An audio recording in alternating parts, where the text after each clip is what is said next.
Hello everyone, this is Abrar. Welcome back to Sciencepedia. আমরা tensor analysis এর previous ক্লাসে lecture number 7 complete করছিলাম। তো এটাও সেম প্রবলেম। আগেরটা ছিল সিলিন্ড্রিক্যাল কোঅর্ডিনেট, মানে হচ্ছে যে বেলনাকার স্থানাঙ্ক পদ্ধতিতে রূপান্তর করব। এখন হচ্ছে যে আমরা গোলকীয় স্থানাঙ্ক ব্যবস্থায় রূপান্তর করব। তো সেম প্রবলেম, জাস্ট হচ্ছে ক্যালকুলেশন একটু পার্থক্য। তো এখানে দুইটা প্রবলেম, এই দুইটা প্রবলেম ভেরি ইম্পর্টেন্ট। আমরা চাইলে একই ক্লাসে করে দিতে পারতাম, কিন্তু দেখা যায় যে অনেক সময় বেশি লাগবে। তোমরা আবার হয়তো ক্লাস করতে করতে বিরক্ত হয়ে যেতে পারো, যার জন্য হচ্ছে যে একটু ভাগ ভাগ করে করলাম। আমি একইভাবে বসছি, একসাথেই বসি বানাইছি, কিন্তু দুইটা পার্ট করলাম যেন হচ্ছে যে বিরক্তিটা না আসে আর কি। তো আমরা প্রবলেমটা সলভ করি। Example number 50। মোটামুটি বোর্ড দেখলে বুঝবা, এটা সাজেশন নির্ভর করার দরকার নাই, তুমি নিজেই দেখলে বুঝবা যে আসলে কোনটা ইম্পর্টেন্ট কোনটা ইম্পর্টেন্ট না আর কি। তো এক্সাম্পল নাম্বার 50 কি বললো, আমরা প্রবলেমে সরাসরি চলে যাচ্ছি। প্রবলেমে বললো যে কি, আয়তকার কার্তেশীয় স্থানাঙ্কে কোনো কোভেরিয়েন্ট অংশসমূহ এক্স ও এক্স ওয়াই তিনটা কোঅর্ডিনেট দেওয়া আছে, এই দুইটাকে আমরা গোলকীয় স্থানাঙ্ক ব্যবস্থা নিয়ে যেতে হবে। তো গোলকীয় স্থানাঙ্ক ব্যবস্থার সাথে আমরা অনেক আগে থেকে পরিচিত।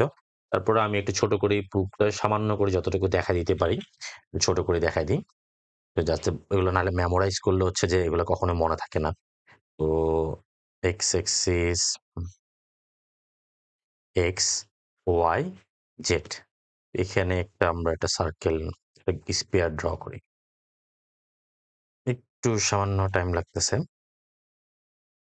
ওকে, আমাদের মোটামুটি যতটুকু পারি ফিগার ড্র করছে।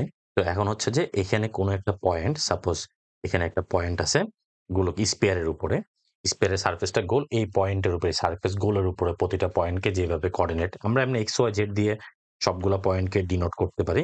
স্পেরিক্যাল হচ্ছে জাস্ট আলাদা করে একটু ক্যারেক্টারাইজ করা আর কি।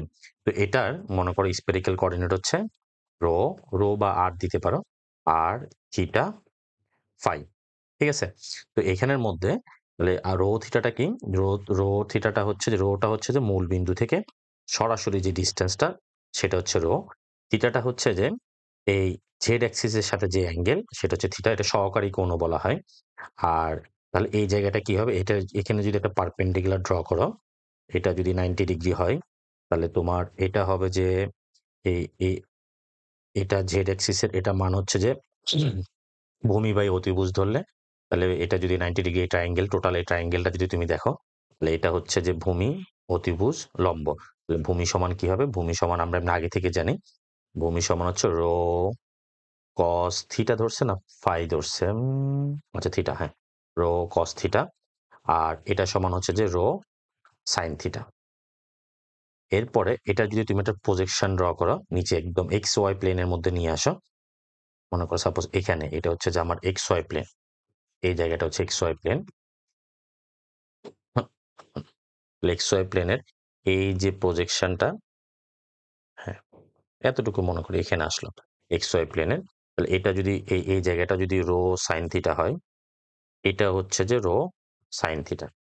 এখন এখানের উপরে যদি তুমি একটা এটা পারপেন্ডিকুলার হবে, পারপেন্ডিকুলার, এটা হচ্ছে এক্স এর ভ্যালু, তাহলে এক্স হচ্ছে যে এতটুকু হচ্ছে রো সাইন থিটা, এটা হচ্ছে এক্স, এটা 90 ডিগ্রি, তো 90 ডিগ্রি, তাহলে এটা ভূমি আর এটা হচ্ছে অতিভুজ, তাহলে এক্স হবে যে রো আর rho sine theta cos phi, এই অ্যাঙ্গেলটা হচ্ছে ফাই, এই অ্যাঙ্গেলটা হচ্ছে ফাই। আর ওয়াই হবে যে তাও রো সাইন থিটার সিম থাকবে, rho sine theta sine phi. আর আমার জেড হচ্ছে যে কি, এতটুকু জায়গাটা হচ্ছে আমার জেড, জেড হচ্ছে যে রো কস থিটা। তো এটা আসলে মেমোরাইজ করার কিছু না, এটা তুমি মনে রাখতে পারলে জিনিসটা কাজটা শেষ হয়ে যাবে।